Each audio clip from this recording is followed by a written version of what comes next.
Hi, Janice. Hi, Anthony. How are you? I'm well. Today, let's talk about 5 factors for choosing an executor in your will. And this comes from an interesting blog called the conservativeincomeinvestor.com. I've actually never read this blog before, but I did find this cool article. What did you think about it? Overall, it's definitely helpful. When you break it down, there's a couple more thoughts that I have, but I thought overall it was helpful. You're right. There isn't much information out there.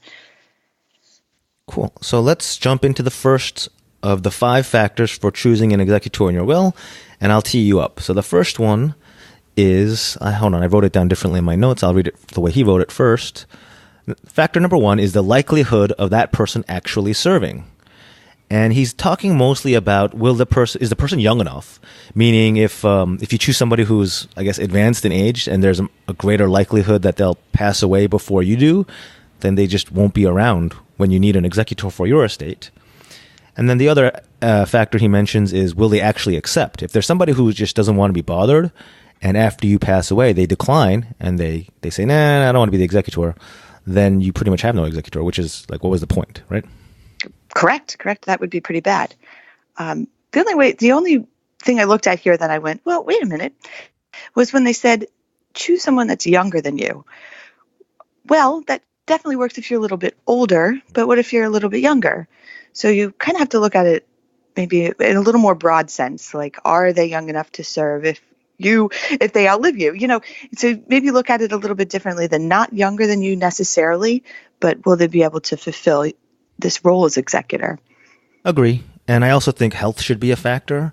If there's somebody who's maybe 5 or 10 years younger than you, but he's like a hardcore drinker or something along those lines. Right. I mean, that adds into the risk factor, yeah? Absolutely. So somebody that's going to be able to do this in the future, whether that's 5 years, 10 years, 50 years, you kind of have to weigh it out a little bit. And just one more, if the person you're thinking of has a little bit of wanderlust, is that the way you pronounce it?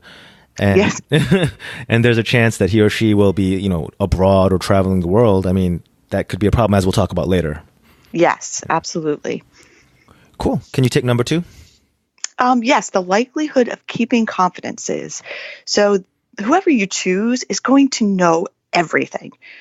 Real personal property, everything that you have, they're going to know.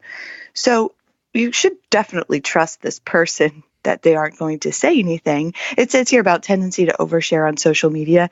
I don't know about you, but personally, I haven't run into this where an executor will share anything like that. But I mean, I guess it could happen. But at minimum, you have to choose somebody that you trust. It says here it won't be a thief. Of course, that's huge. But definitely that could know everything and just keep it to themselves.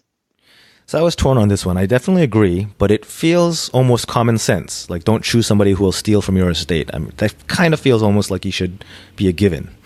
Right. The other part, though, is a little interesting. Somebody who will keep your, I guess, secrets or your confidences. And Janice, I've been an executor for several hundreds of estates at this point. Yes. Yep.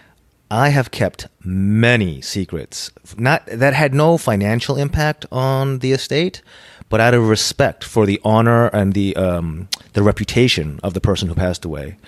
And I will take those to my grave, And I have there's like zero, because I'm a professional executor where I'm not friends or cousins with half the heirs, there's little to no risk that I will ever reveal these to anyone because I have no non-professional relationship with these folks.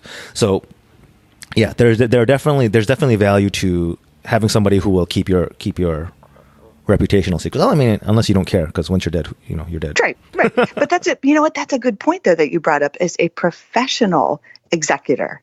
That's a really good point because, like you said, you have learned and heard so much stuff over your career. You'll never say anything. You're not family member. You're not going to be sitting around at Christmas dinner and go, "Hey, guess what?" I think that's pretty important. So that's also something to consider. Cool. Number 3. Number 3 is likelihood of being patient. And again, these are the 5 these are the 5 factors for choosing an executor for the will. I would actually change this. And you may disagree, but I don't think it's being patient that matters. I mean, I kind of think that's a given. I think does the person have enough free time to deal with all this? And because, okay, so the given here, the assumption is that a probate takes, like at least a year in most cases, and it can be very time consuming. So it's not just about being patient. It's, can you actually devote the time to this? You shouldn't be choosing a working mom with young kids or Right. your brother who's super career driven. I mean, they're just not going to have the time to deal with this. So that's how I would approach it. What are your thoughts, Jay? Totally agree with that. I also think about being patient. It maybe not so much the patience is understanding the process, that it is not going to take a month. You do have some executors that I've spoken to that say, well, are we done yet?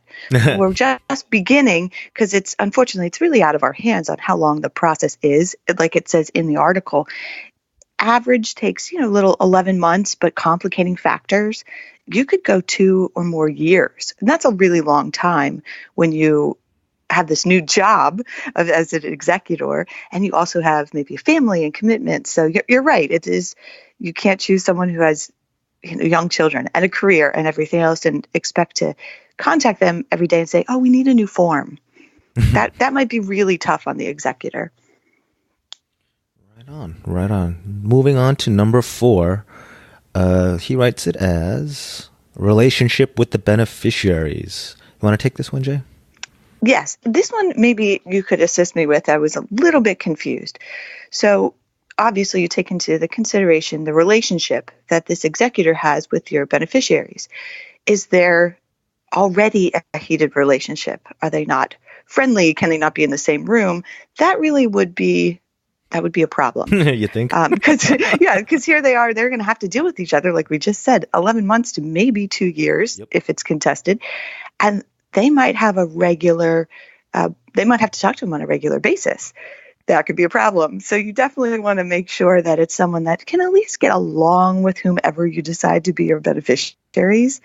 I didn't understand the last sentence about if you have an executor that gets along with just one better than the other.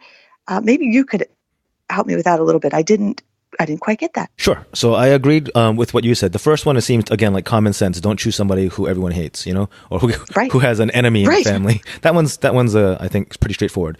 The second one is a little more subtle, but it's actually probably even more important.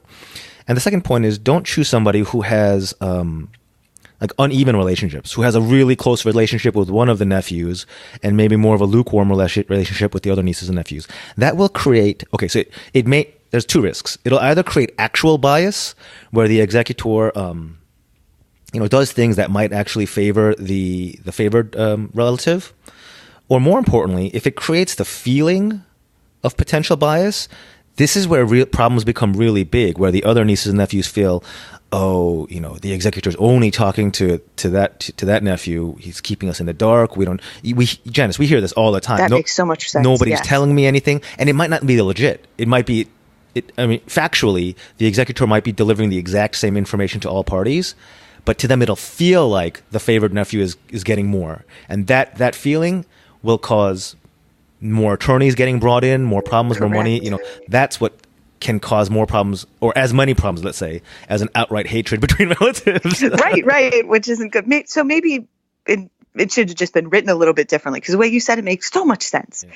I was just a little bit confused on there, but absolutely, you don't want to have one thinking that the other one's more important and maybe they'll get more money, and it just leads to extending the life of the probate. It takes a long time. And we see that all the time. Yes. Probably as much, if not more than, enemies within the family. Yeah. Yes, absolutely. Cool. And again, that's the reason why sometimes getting an independent or a professional executor who doesn't know anybody can really solve some of those problems. Yeah. Okay, number 5, last of the 5 reasons or 5 factors for choosing an executor in your will: in-state residency. And the point he's making is that many states require that the executor actually live in the state where the estate is set up, where the person passed away. New York does not actually require that. There's some flexibility there, but in practice, you really should do it because, and Janice, as the paralegal in many of these cases, you'll know, so many things can be done much more easily in person. You would think that in 2018, with internet, online forums, email, you could be able to get things done from anywhere in the world. That's simply not the case with estates. Estate departments are about 20 years behind the rest of the bank. Is that about fair to say? 20 years, that's being gracious. Yes, 20 years, absolutely. So things that as an individual, like setting up the estate account, if you were setting up your own checking account, you could do it in 5 minutes online, even through an app. But if you're setting up the estate account, you have to be there in person. So that's kind of a big difference. And you have to have real signatures, Right. not Oh, very good. electronic signatures. And so you send the piece of paper to the client. They get sent back to you to send to the company. It is definitely a little bit of a longer process. And the closer you are, the quicker maybe each thing, each step may be. Yeah. Get used to snail mail if you're not used to it. Right. You're like, wait, I have to go check the mailbox. But it's true that, like you said, in-state residency, some states require it, some states don't. So it's really, you have to know. It's a good thing to look into before you decide. And for anyone who's thinking, hey, no problem, I'll be the executor here in whatever Florida, and I'll let my nephew in New York run the estate by giving him power of attorney. No go. That doesn't work because executors, trustees, anyone who's a fiduciary, you are not allowed to delegate your powers by power of attorney. That's not legally allowed. So it has to be you. Whoever is going to sign up for the executor has to personally do all this stuff. Every step, yes. Yep. Okay. All right. That's all we have today. Pretty good article, though, yes? Absolutely. I did find it interesting. At the note at the end is this article should be read for entertainment purposes only, not legal advice. So that kind of made me chuckle at the end of all this very serious information that it was for entertainment. But you didn't find it super entertaining? Well, a little. It was educational more than entertaining, but that made me laugh a little bit. But no, great article, good information. Yeah, we'll put the link for the conservative income investor in the show notes. Otherwise, talk to you next time. Bye, Janice. Bye-bye.